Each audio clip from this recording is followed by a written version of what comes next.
At Starbound, we tell stories the human way, not with artificial voices or AI slop. In the end, what's HFY without humanity? Subscribe to keep it this way. My name's Stolarski. Let's begin. Professor Hallian gestured with a primary arm and a smaller manipulator arm that unfolded from his forearm, one pointing to the class, the other to the screen in a smooth academic flourish. The holo display behind him shimmered, showing a Jotuan grazer in mid-charge, a magnificent beast, a mountain of muscle and horn native to Pyralia 4, and the centerpiece of Hallian's lecture on terrestrial threat mitigation.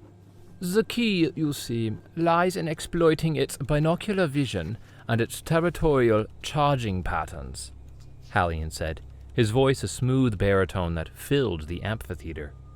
A common and fatal miscalculation. The solution is a simple lateral shift at the optimal moment, a disruption of its anticipated trajectory.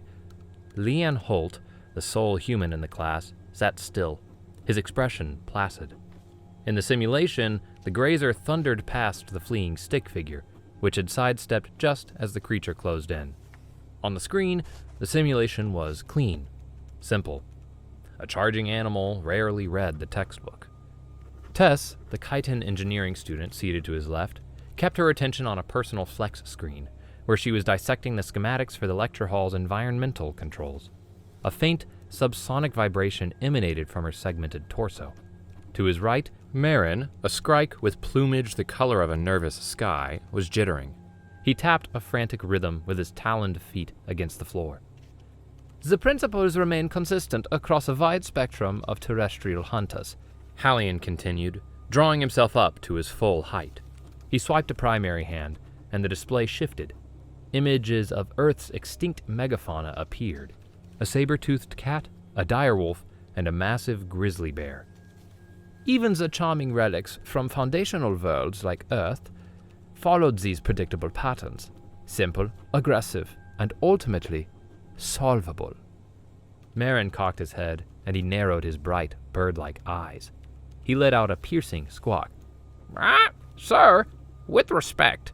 Hallian paused, one of his primary hands mid-gesture. Yes, Mr. Marin. The grizzly's left flank, Marin chirped, pointing a spindly digit.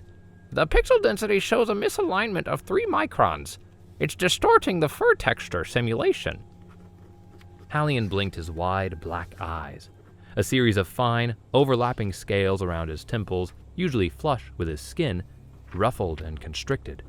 He magnified the image. The avian was correct.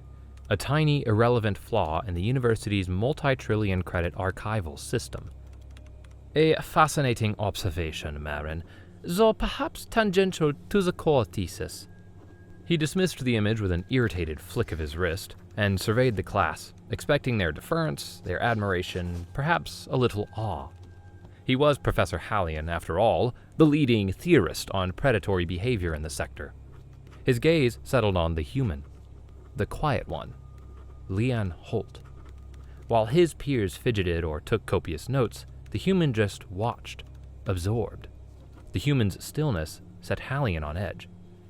Mr. Holt, Hallian said, as our resident expert from a world so famously robust, perhaps you have something to add?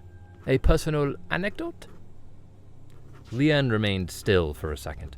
Then he raised his hand, a habit from an old-world education system, an act of deference that seemed almost archaic in the galactic lyceum's fluid academic environment. Professor Hallian, permission to ask a question?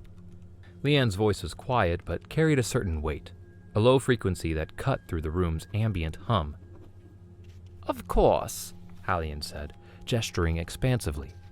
He expected a simple query, a point of clarification that would allow him to further demonstrate his encyclopedic knowledge. For my own notes, Leanne said, his expression placid. All these principles, the lateral shifts, the sensory exploitation, the threat displays, they're all for terrestrial pursuit?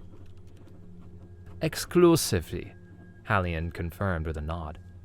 The physics of fluid dynamics presents an entirely different, though largely irrelevant, set of parameters. Leanne nodded, as if processing. Okay, so when you're talking about escaping an apex predator, I just need to clarify. Are we talking about on land or in the water?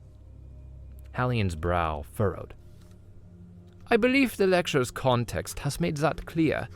We are discussing terrestrial alpha predators. Right, Leanne said, unfazed. He leaned forward slightly, his hands resting on the desk in front of him. Marin let out a baffled chirp. Tess looked up from her flex screen, tilting her head in curiosity. The question hung in the air, a dissonant note. Hallian's lips thinned. The scales around his temples tightened, producing a faint, rasping sound. Mr. Holt, aquatic predation is a niche concern of undeveloped worlds. A footnote. The civilized system's great oceans are largely benign.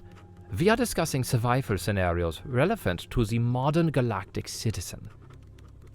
But they're different, Leanne pressed, his voice remaining level. The persistence felt like an attack. On land, you've got gravity, friction, a stable plane. You can break line of sight behind a rock. In the water, you're dealing with 360 degrees of attack. You've got crushing pressure, perpetual darkness, currents. You have predators that hunt with sonar, with electricity, with lures. A lateral shift means little when something can come at you from below at 100 kilometers an hour. He had built a career on a comprehensive, unified theory of predator evasion. The human was suggesting it had a hole in it, a hole the size of an ocean. Marin's head was tilted, Tess's focus suddenly absolute. They were listening to the human. A seed of doubt took root. An interesting, if rudimentary, perspective, Hallian said. Theory, it seems, fails to satisfy you, Mr. Holt. You require a practical demonstration. He clapped his hands together, a sharp, commanding sound. Class, there has been a change of schedule. The remainder of today's lesson will be a field trip. An urgent faculty field research initiative, Hallian announced to the teleportarium operator, his voice brooking no argument. The scales around his temple rasped with irritation.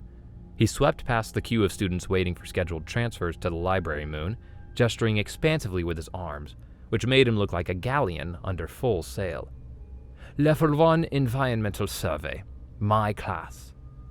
The operator, a weary-looking grell with drooping antennae, raised a hand. Hallian cut him off. Log it as an urgent follow-up to my authorized Pyralia 4 survey, code Indigo 9.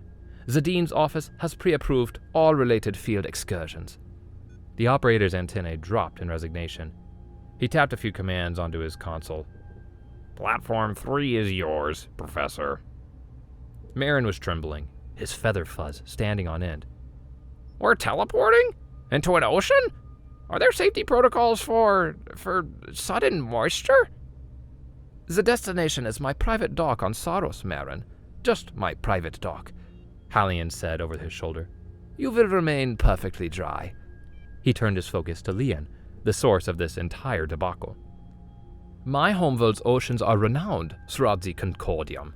They are the safest and most beautiful bodies of water, charted to the last centimeter. They will serve as a perfect illustration of why your concerns, while quaint, are entirely academic in the modern age.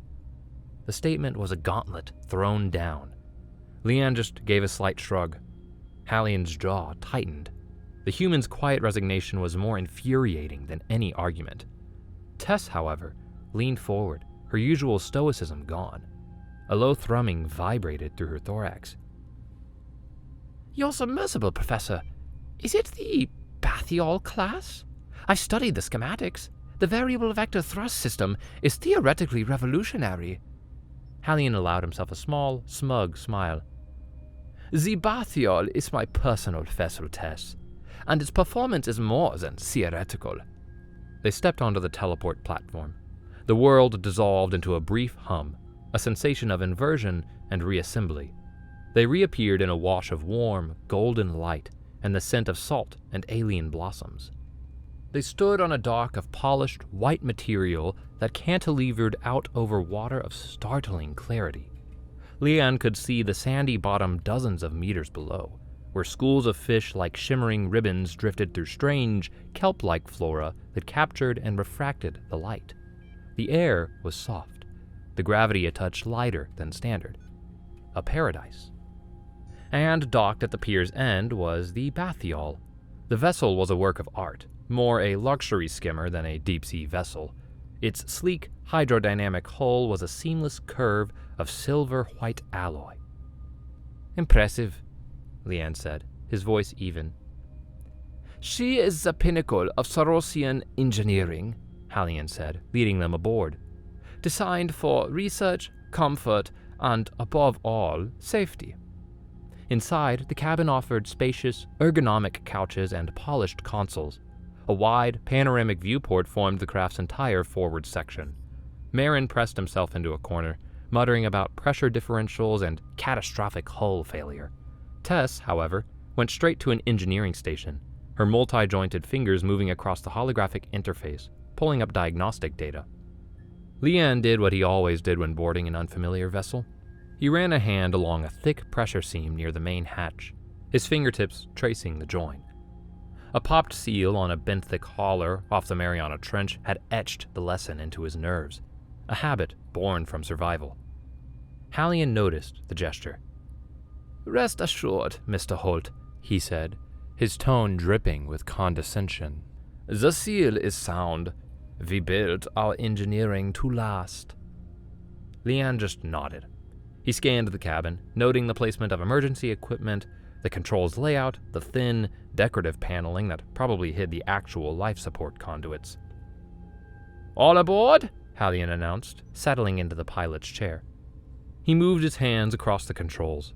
His primary set initiated the power sequence and cycled the hatch locks, while the smaller manipulators fine-tuned the ballast. Consoles glowed, and a soft thrum resonated through the deck. "Prepare for the demonstration." With a gentle hiss of displaced water, the Bathyal slipped beneath the surface. The first few hundred meters were breathtaking. Sunlight lanced down through the water, illuminating a world of vibrant color and strange life. Creatures that looked like living glass lanterns pulsed with soft light, communicating in silent, shimmering conversations. Vast forests of what looked like flexible, light-gathering coral swayed in the gentle currents. The scene was as beautiful as Hallian had promised. "As you can see," Hallian narrated, his voice amplified by the cabin's internal comms, "the Sarosian mid-ocean is a vibrant, thriving ecosystem. But it evolved in an environment of mutualism. Harmony over conflict is its defining principle." Leanne remained silent, his eyes on the depth gauge and the external temperature sensor on a secondary console. The numbers changed, a constant crawl. The pressure was building. The light faded. They passed the 1,000-meter mark, crossing a threshold into a different world. Deep, perpetual twilight replaced the last rays of sunlight. The vibrant, glowing ecosystem gave way to sparser, stranger forms of life. Bioluminescent creatures drifted in the dark like lonely stars, their lights cold and blue. Hallian's narration continued, his tone shifting from confident to the rote recitation of a lecturer. Leanne fixed his attention on a small environmental monitor in the corner of his console, a feed the main system presented as secondary diagnostic data. A fractional temperature drop, 0.02 degrees Celsius, caught his eye, something the primary system had smoothed over as routine sensor fluctuations, a statistical ghost. But in the deep ocean, every anomaly had a cause. The abyss was a place of brutal constants, and any change, however small, had a source. A moment later, he pointed toward the viewport. "Professor?" A school of small, silver-scaled fish, thousands of them, was moving through the darkness beyond the Bathyal's lights. They moved as a single, unified entity, a shimmering cloud with purpose and speed. They packed themselves into a tight, panicked ball. "Something spooked them," Leanne said, his voice low. Hallian glanced at the spectacle, then back at his controls. Normal schooling behavior, Mr. Holt. A defensive pattern against a perceived threat. He dismissed it with a wave of his hand. Leanne accepted the dismissal as the school of fish vanished into the oppressive darkness below them. Defensive patterns were for when a threat was present. He had just witnessed a rout. "We are now approaching the umbral plane," Hallian announced, confidence returning to his voice. He was back on solid ground, academically speaking. "The great abyssal plane of Saros. For millennia, our ancestors avoided these depths. They spun fanciful myths of monsters, of crushing darkness, of a city of ghosts. Superstitions, of course. Remnants of a pre-spaceflight era when they feared the unknown instead of studying it." He cast a pointed look at Leanne. The human's continued silence seemed to be a personal affront, a quiet judgment on his entire worldview. The professor's pride, already wounded, demanded a final, definitive victory. "We'll just dip a little deeper," Hallian said, more to himself than to the class. "Show you how safe the depths are." He nudged the controls, and the bathyal, a vessel designed for the vibrant, sunlit world above, descended into a crushing, total dark. The pressure gauge ticked upward, the numbers climbing into ranges that felt obscene. Outside the viewport lay a thick, absorbing void. The submersible's powerful external lamps struggled against it, their beams cutting sharp, lonely cones into an opacity that seemed to smother them. Hallian turned from the void back to his instruments, to the hard data that defined his reality. That was when a flicker appeared on the long-range sonar. A massive, intermittent contact appeared, vanishing and reappearing at the edge of the sensor's range. Huge, the size of a small asteroid, but the return was inconsistent, ghostly. "Ah," Hallian said, clearing his throat. He recognized the signature from the geological surveys. "A sensor ghost. The trench walls here are rich in gravitic minerals. They can sometimes create false returns on active sonar. A simple calibration issue." He tapped a command into his console, adjusting the sensitivity filters. As he did, Leanne leaned forward, his eyes fixed on the raw data feed before the system applied the filter. "That reading is too clean for a mineral deposit," Leanne murmured. "The return is uniform, with minimal scatter. And it's moving." "It is the equipment's anomaly, Mr. Holt," Hallian said with forced patience, his primary hands gripping the controls tightly. He engaged the filter. The ghost on the screen vanished. "There. Problem solved." A low whimper came from the cabin's back. Marin screwed his eyes shut. Tess was watching the power distribution display, her body language tense. Her console showed a momentary gravimetric spike that correlated perfectly with the ghost signal. The reading had mass. Leanne's gaze remained on the empty screen where the signal vanished. Solving a problem required more than telling the computer to ignore it. That was when the lights flickered. Every screen in the cockpit went dead for a full second, then rebooted with a flood of diagnostic alerts. An electromagnetic pulse. The pulse was sharp, powerful, and unnervingly close. Before Hallian could even process the readings, something colossal slammed into the bathyal's port side. The impact shuddered through every plate and bulkhead. The world tilted violently, throwing them all from their seats.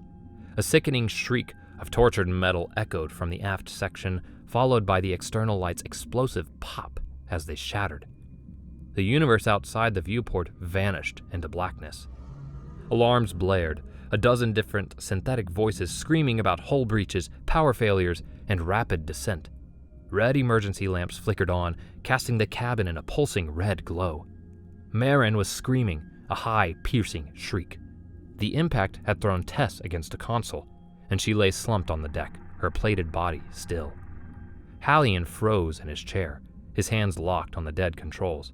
Theory, data, civilization, none of it mattered. Leanne was already moving. He landed in a crouch from the impact. He focused through the alarms, his mind processing the sequence of failures. "Main power has failed," he shouted over the din, his voice a sharp, commanding crack that cut through the panic. He scrambled to Tess's side, checking the angle of her limbs, the state of her articulated plating. "Life support is on battery. We're going down, fast!" He looked at the depth gauge. The numbers were spinning downward like a macabre lottery. They were a stone, sinking into the heart of a darkness that had just proven itself to be undeniably alive. The end came with another grinding impact. The bathyol struck something hard, a final crushing crash that sent a shudder through the hull's length. Then, silence. The alarms died with the capacitor's final charge, leaving emergency life support's low hum and the rhythmic groaning of stressed metal. In the pulsing red light, Leanne saw Hallion staring out the forward viewport into the impenetrable black, the scales around his temples a bruised, dark color, twitching erratically. Fear coiled in Leanne's stomach, cold and tight, but he shoved it down and got to his feet. He moved to Tess. She was stirring, a low groan vibrating through her segmented plating. "Structural integrity?" she rasped, her optical sensors, set in 3 moving segments, blinking as she came to. "That's the question," Leanne said, helping her up. "You okay?" "Bruised. Functioning." She immediately moved to the engineering console, her fingers tapping at the controls despite the residual power drain. "Fusion core scrammed. A failsafe. The core is intact. But something severed the main power conduit from the reactor to the drive system. It's offline." Leanne nodded, the information slotting into place. He moved aft, his light playing over the equipment bay's buckled walls. The inner hull was holding, but the port side was a mess. The impact had torn open the locker containing the emergency pressure suits. The impact peeled metal back like tin foil. He could see 2 suits shredded, their components scattered across the deck. A third lay crumpled into a ball of fused plating. One suit hung from its rack, intact. A reinforced structural support had shielded it from the impact's worst, a small pocket of safety in the chaos. He turned back to the main cabin. Marin was hyperventilating. Marin! Look at me." Marin's eyes snapped open, wide with terror. "Breathe," Leanne commanded, his voice firm but gentle. "Slow. In for 4, hold, out for 8. Match my count. We need you. We need your eyes." Marin, to his credit, tried. His breathing hitched, but it steadied. "Professor," Leanne said, turning to Hallion. The Sorosian was still, staring into the void. "Professor Hallion!" Leanne's voice was sharper this time. Hallion flinched, turning. He stared wide-eyed, his entire reality shattered. "We're on the bottom," Leanne said, stating the obvious because the obvious needed stating. "We're alive.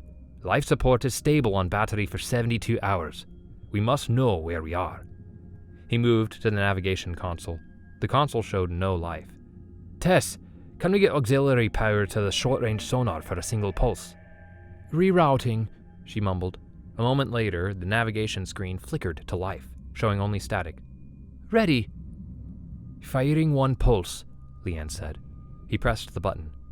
The screen held static for a second. Then the return signal resolved into an image, a ghostly green wireframe of their surroundings. And a heavy silence settled in the cabin. The sonar revealed structures surrounding them. Carved, geometric shapes soared into the darkness above them. Towers, boulevards, arcing bridges. They had crashed in the middle of a city. A vast, sunken city that defied belief. Leanne and Tess worked in grim silence, bypassing the fried circuits, rerouting the last dregs of auxiliary power to the forward lamps. The move was risky, draining their precious battery reserves, but they needed to see. With a hum of protesting capacitors, a single powerful beam cut through the crushing dark outside the viewport. The light slid across a scene of grand, profound silence. The bathyol sat in a massive plaza. Around them rose colossal buildings, as if grown from the seabed itself. Their surfaces, a substance that matched no known material, swirled with intricate geometric patterns. They soared hundreds of meters high, their peaks lost in the oppressive blackness above. The composition is unique, Tess murmured, already running spectral analysis on the light's return. Its tensile strength must be immense to withstand this pressure, and there are trace organic compounds integrated into its structure. Hallian stirred, drifting toward the viewport. He stared at the astounding architecture. Ansalor, he whispered, the name a ghost on his lips. It's real. The city of ghosts. Professor, Leanne asked. The myths, Hallian explained, his voice trembling slightly. The fables I spoke of, they told of a great city built by our ancestors in the deep, a place of power and light. They said our ancestors abandoned the city when the darkness woke up. I thought the story was a metaphor for our species' turn towards space exploration, a folkloric creation story. He was staring at the truth of it, a truth his people had demoted to fantasy. Leanne directed the beam of light, panning it across the nearest tower's face. The tower was a silent, majestic structure, a tombstone for a forgotten age. And then the beam caught something. Gigantic gouges scarred the building's resilient surface. The marks were deep, running for 100 meters, as if a colossal beast had raked its claws down the wall. The gouge's edges were sharp, clean. They were fresh. The impact, Leanne murmured, his mind racing. When it hit us. He remembered the grinding screech of metal. He zoomed the external camera in on the damaged section of the Bathyal's hull, the image grainy but clear enough. The deep scores in their ship's alloy mirrored the geometry of the marks on the ancient wall. It's more than a creature that evolved down here, he said, his voice low. The texture of its armor, the damage pattern, it's the same as the city. It lives in the ruins, or it might be the ruins, animated. His words hung in the air. A moment later, a faint, rhythmic pulse of light appeared in the distance, down a vast, dark boulevard. It glowed a soft, hypnotic blue, pulsing once every 10 seconds, a beacon in the crushing dark. What is that? Marin whispered, his fear momentarily replaced by curiosity. A lure, Leanne said instantly. The word was out of his mouth before he'd even consciously thought it. He'd seen it before, in the Haddle zones of Earth. Anglerfish, dragonfish, creatures that made their own light to draw in the curious and the hungry. Absurd, Hallian snapped, his academic skepticism returning. It could be a geological phenomenon, a phosphorescent mineral deposit. Let's test that, Leanne said. He moved to the comms panel that controlled the external lights. What are you doing? Hallian demanded, his voice rising in panic. Getting its attention. Before Hallian could object, Leanne flashed the Bathyal's main lamp once, twice, mimicking the distant light's rhythm. Out in the darkness, the blue pulse immediately extinguished. Silence descended on the cabin. They waited, holding their breath tight in their chests. 1 second, 5, 10. Then came a low, grating scrape, the sound of something immense dragging itself along the hull, just outside their view. The ship groaned in protest. The sound was slow, deliberate, exploratory. Leanne killed the light. The scraping stopped. It's a hunter, Leanne said, his voice a low, steady whisper in the dark cabin. A deep abyss specialist. The EMP disables its prey, knocks out the lights and electronics. Then it uses bioluminescence to investigate, to draw things out. It's intelligent. It's a thinking predator. He looked around at the faces illuminated in the faint glow of a single active console. Shipwrecked, they were now bait in a creature's larder. We have to move, he said. Right now. We're trapped. Move where? Marin squawked. The engines are dead. The main power conduit is severed, Tess confirmed, her voice grim. She pulled up the Bathyal schematic. It runs along the exterior of the portside hull, right where the creature hit us. She traced the damaged section. It might be repairable. The break is likely clean, but... The implication hung in the silence. To fix it, someone would have to go outside. Outside, in the crushing dark, with the single remaining pressure suit. Outside, where the hunter was waiting. Leanne was already at the equipment locker, pulling the lone, intact pressure suit from its rack. He ran his fingers over the helmet's locking ring, checked the oxygen mix on the gauge, and tested the comms link. He acted on a cold calculation of risk and expertise. He had the only relevant experience in hostile, zero-visibility environments. "What do you think you're doing?" Leanne looked up. Professor Hallion stood before him, his posture rigid, his primary arms crossed. "I'm going out to splice the conduit," Leanne said, turning his attention back to the suit's gauntlet connectors. "No." The word was quiet, but final. Leanne paused. "Professor, with respect, I'm the only one qualified. You are qualified in the mechanics of Terran salvage rigs." Hallion interrupted, his voice tight. "This is a Class 9 fusion conduit. Splicing it requires a delicate touch, an understanding of energy flow dynamics. My species has manipulators designed for such fine, intricate work. Yours are clumsy." The insult was blatant, but his voice was tight with a fear new to Leanne. "It's an atonement," Hallion said, his voice dropping. He looked at the viewport, at the oppressive darkness he had led them into. "My hubris brought us here. My hands will perform the repair." Leanne studied him for a long time. He saw the terror in the professor's eyes, but also a core of resolve. "Shredded durasteel surrounds the conduit," Leanne said, shifting from argument to instruction. "The edges will be razor sharp. Watch your suit integrity. Tess will walk you through the splice from the engineering console. Marin, we need you at the forward viewport with a spotter light. Your eyes are better than ours. You call out any movement, anything." Hallion nodded, a short, jerky motion.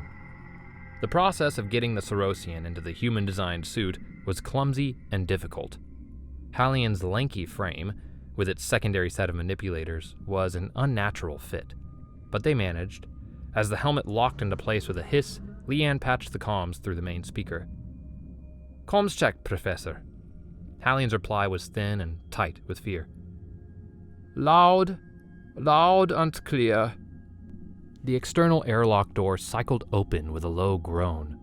A small cloud of condensation billowed out, dispersed into the black. Hallion stepped out onto the Bathyal's hull, his magnetic boots clamping onto the metal surface.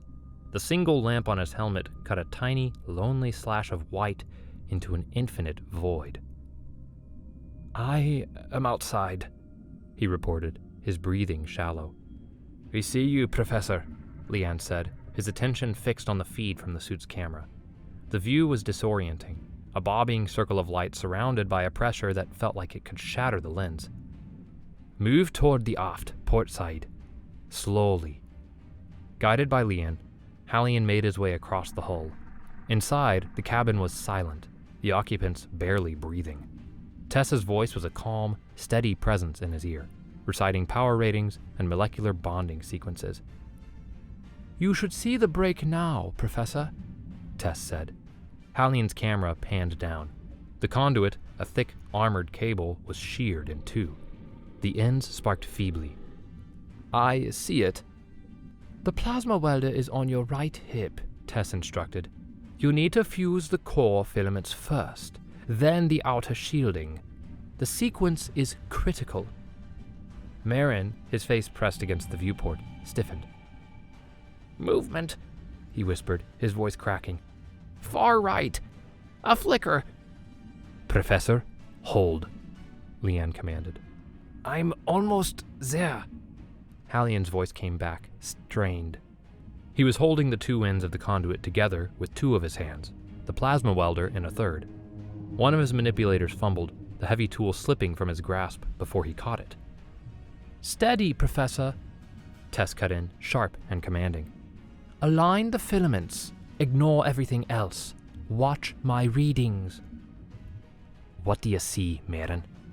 Leanne asked, his voice low. A shape. Something that was blacker than the black. It's gone. A shadow fell over Hallian's camera. The shadow was total, a sudden eclipse of his helmet lamp. A shape so vast it blotted out the void in front of him. The Warden. Hallian, get back inside! Now! Leanne yelled. On the camera feed, a massive armored limb, textured like the ancient city walls, descended into view. The limb moved with curiosity, inspecting the tiny, four-armed creature clinging to the metal shell's side. No, Hallian said over the comm, his voice shaking but firm. This is our only chance. He ignored the colossal shape looming over him. He held the welder steady, bringing the tip to the first filament. Plasma flared, a brilliant, silent star in the crushing dark. He fused it, then moved to the second. Professor, it's going to strike! Maren screamed. The massive limb retracted. Hallian kept working, moving his hands with desperate purpose.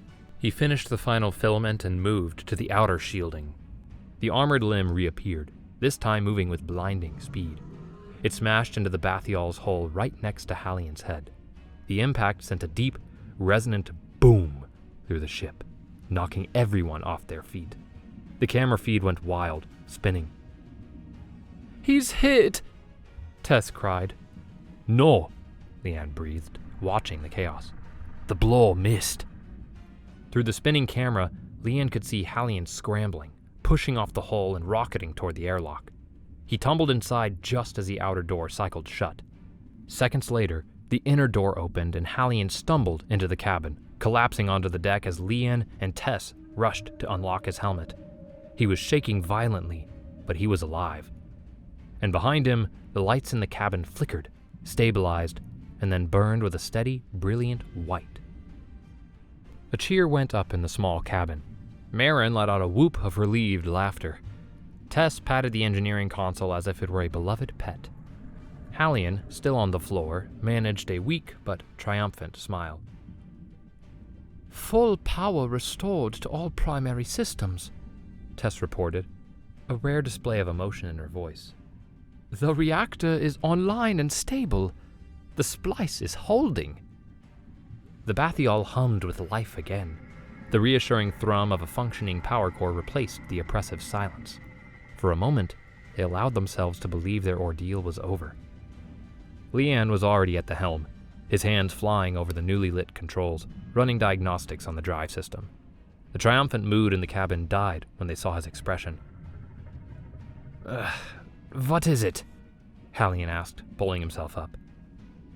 The good news is, we have power, Leanne said, his voice grim. The bad news is, the impact destroyed the port propeller assembly and its motor. They're just gone. But the starboard engine is functional? Tess asked, coming to look over his shoulder. Functional, yes, Leanne confirmed. But look at the thrust projections. He pointed to a series of calculations on the screen. With only one engine, we have insufficient power to achieve a stable ascent rate. The ambient pressure at this depth is too great. We can move, we can limp along the bottom, but we lack the power to ascend. We're still trapped. The reality of their situation settled over them once more, heavier than the tons of water above their heads. They had light, they had power, but the path to the surface was blocked. Hallian stared at the screen, then at the silent, majestic city outside the viewport. His mind, freed from the immediate terror, worked again, connecting disparate pieces of information. The myths, the city's name, Anthalor, the stories of it being a place of great power. The city's hot, he whispered. What are you talking about?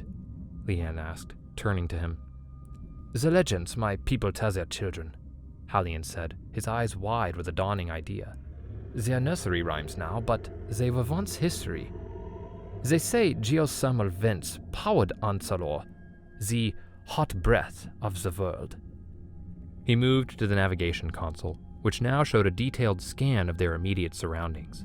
He pointed to the center of the city, a place where the sonar returns were dense, indicating a massive central structure. The stories said they built the city around the Great Event. Hallian continued, his voice growing stronger, more certain. They harnessed its energy to power everything. If we can find that vent, find the main power conduit for the ancient metropolis... What good would that do? Marin asked. We're unable to plug into it. Leanne understood instantly. His eyes lit with a wild, dangerous spark. We uncap it, release the pressure, create a massive thermal updraft, an eruption. Tess's head snapped up, her analytical mind processing the physics. A controlled underwater volcano. The sudden release of superheated water would create a supercavitation bubble.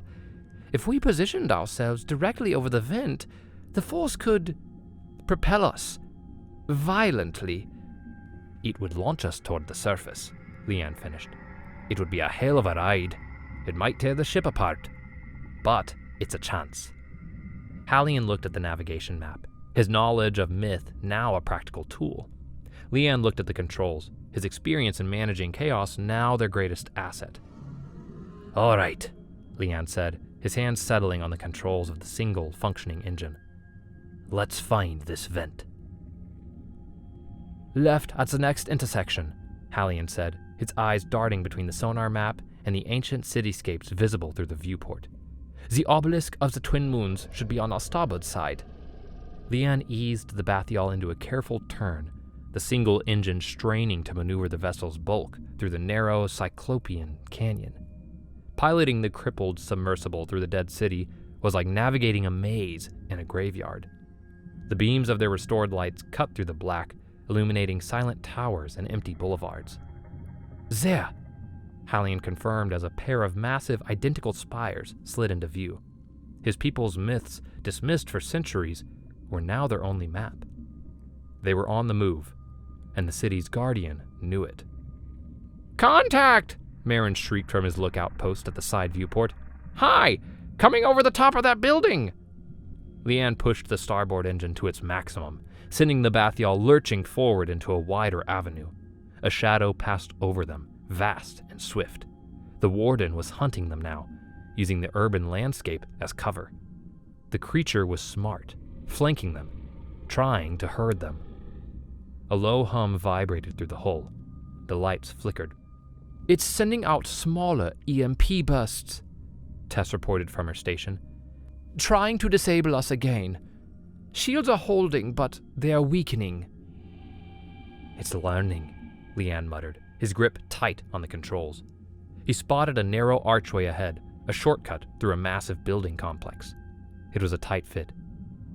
Hang on. He threaded the bathyal through the opening with centimeters to spare. For a moment, they were inside a vast, dark chamber, their lights revealing soaring buttresses and colossal statues of forgotten Sorosian ancestors. Then they were through, back out into another canyon. The Leviathan was waiting for them. The creature had anticipated their move.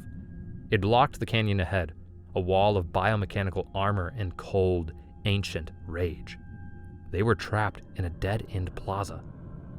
The warden moved toward them, its massive form scraping against the buildings on either side. It's got us, Marin whimpered. We're done for. Leanne scanned the plaza, his mind working, calculating angles and trajectories. A towering statue stood to his left, a depiction of a four-armed Sorosian holding a sphere aloft. The statue was ancient, immense, and, according to the structural integrity scanner, unstable at its base. Tess, full power to the starboard manipulator arm, Leanne snapped. Power routed. He swung the bathyal hard to port, bringing the heavy robotic arm to bear. He maneuvered the manipulator's claws to find a purchase and a deep crack near its base. What are you doing? Hallian asked, his voice tight. Making a new exit, Leanne grunted. He engaged the arm's hydraulics, pushing with all the force the ship could muster. The ancient stone groaned. Cracks spiderwebbed up the statue's base. With a final, shuddering protest, the colossal monument toppled. It fell with a slow, majestic descent, crashing down in the warden's path. The Leviathan reared back, avoiding the main impact, but the ensuing rubble and debris blocked the narrow canyon. Leanne threw the Bathyal into reverse, pulling them back out of the dead end and rocketing down a side street they had passed moments before. They had bought themselves time, but they both knew the hunter would catch up soon. "That is the place," Hallian breathed, his voice a mixture of awe and terror. They had arrived at the heart of Anthalor. Before them stood a massive temple-like structure, a ziggurat of breathtaking scale built over a depression in the seafloor. This was the city's power source, the sealed geothermal fissure from the myths. Leanne brought the Bathyal to a halt before it. The water here felt different, carrying a faint, perceptible warmth. The silence was heavier, charged with ancient energy. "The fissure is sealed by a series of hydromechanical locks," Tess reported, analyzing the scans. "Incredibly advanced for their supposed age. We'll need to use the manipulator arm to turn them." "But in what sequence?" Leanne asked. Hallian pointed. "There." The Bathyal's lights illuminated a vast mural carved into the temple's facade. It depicted a complex celestial alignment, a story of stars and tides told in intricate symbols. "It's a children's story," Hallian said, a strange wonder in his voice. "A rhyme we teach our young about the constellations. We lost the meaning 10,000 years ago. We thought it was just a song." His voice soft and clear, he recited the ancient words. As he spoke, Tess matched the symbols from the rhyme to the locks on the vent seal. "I see it," she said. "The verse is the combination." She manipulated the sub's arm, turning the massive, ancient wheels of the lock mechanism. Each turn sent a deep, resonant clang through the water. They worked with a desperate, focused intensity. Hallian recited, Tess operated, Leanne kept watch. One lock, then another, disengaged. A low rumble built from deep within the earth, a vibration they could feel in their bones. As Tess's manipulator closed around the final wheel, a shadow fell over them. The warden appeared from the darkness above, descending to block their only exit. Its massive form framed the temple entrance. It held its position, simply watching them, a silent, implacable guardian. They understood then. It had been hurting them, driving them away from this place. This was its lair, its territory. The geothermal vent was the city's heart, and the creature's heart, too. "It knows what we're about to do," Leanne said, his voice grim. "Final lock is ready," Tess announced, her own voice strained. "Open it," Leanne commanded. "On my mark." He turned the Bathyal to face the Leviathan head on. An absurd gesture. A crippled research vessel against a creature the size of a battleship. He aimed the ship. The goal was escape, not confrontation. "Mark!" Tess twisted the final lock. With a deafening groan of ancient mechanics, the great seal over the fissure retracted. The deep rumble beneath them intensified, shaking the entire temple structure. Cracks appeared in the seafloor, venting plumes of superheated water. The warden charged. It moved with the terrifying, unstoppable momentum of an avalanche, a wall of dark, living armor intent on crushing them. "Full power to the starboard engine," Leanne ordered, his voice calm. He pushed the throttle to its breaking point, aiming the Bathyal for the empty space just above the now unsealing vent. A maneuver of placement, a final, desperate gambit. "Tess, what's the pressure reading from the vent?" "It's spiking beyond all measurable limits," she yelled back. "The cap is going to blow!" The creature seemed to sense the immense energy building beneath them. For a single, critical heartbeat, it hesitated, its ancient instincts warring with its territorial rage. That was all the time Leanne needed. He positioned them directly over the epicenter. The vent cap blew. A roaring, incandescent column of superheated water and steam erupted from the seabed. The force was unimaginable, a raw geological event unleashed. The blast caught the underside of the Bathyal, launching it upwards with the velocity of a missile fired from a cannon. Leanne fought the controls, trying to keep them stable in the heart of the maelstrom.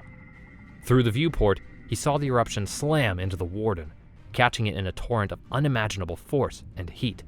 The torrent threw the Leviathan back, a titan overwhelmed by the fury of the planet itself, and hurled it into the depths of its crumbling, violated home.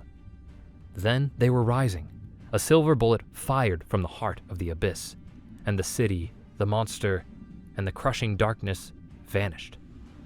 The ascent was a sustained explosion. The violent, chaotic forces of the eruption tore at the bathyal. Alarms screamed as systems failed one by one. The hull groaned, threatening to tear itself apart at any moment. Leanne wrestled with the controls, firing the single engine in short, counterintuitive bursts, using its gyroscopic force to keep them from tumbling. Tess vented emergency coolant across the forward viewport, a desperate attempt to keep it from shattering from the thermal shock. Marin, adrenaline overriding his fear, called out structural stress readings from a secondary console, his sharp eyes catching microfractures before they could become catastrophic failures. Hallion, his hand braced against the viewport, watched the pressure gauge unwind, calling out the depth markers as they shot past them. 5,000 meters. 4,000. Hull integrity at 70%. We're losing inertial dampeners. Then, through the chaos and the noise, they saw it. A faint blue-green glow above them. A color they had forgotten existed. The surface, Marin whispered, hope filling his voice. They breached with the force of a surfacing whale, bursting through the waves into the warm, golden sunlight of Ceros. The crippled bathyal bobbed on the gentle swells, its hull scorched, its systems dead, but its crew compartment miraculously intact. Silence filled the cabin. The gentle lapping of waves against the hull was the only sound. Alive, floating, they were safe. Marin let out a shaky, incredulous laugh. Tess leaned back from her console and patted it affectionately, a silent thank you. Leanne slumped back in the pilot's seat, the adrenaline draining away, leaving behind an exhaustion so profound it felt like a physical weight. They were floating in the same calm, beautiful ocean where their journey had begun. The contrast between the sunlit paradise on the surface and the crushing, monstrous hell below was a chasm they had just crossed. Hallion looked at Leanne. The delicate scales at his temples were still and translucent again. A deep, quiet respect showed in his large, dark eyes. He kept his words simple. Instead, he said, "The topic for next week's lecture will be survival in atypical environments. I believe I have a new guest speaker." He looked directly at Leanne. Leanne managed a small, tired smile. He reached forward and activated the distress beacon. Its steady, rhythmic pulse was the most beautiful sound he had ever heard. Rescue was on its way. The lesson was over.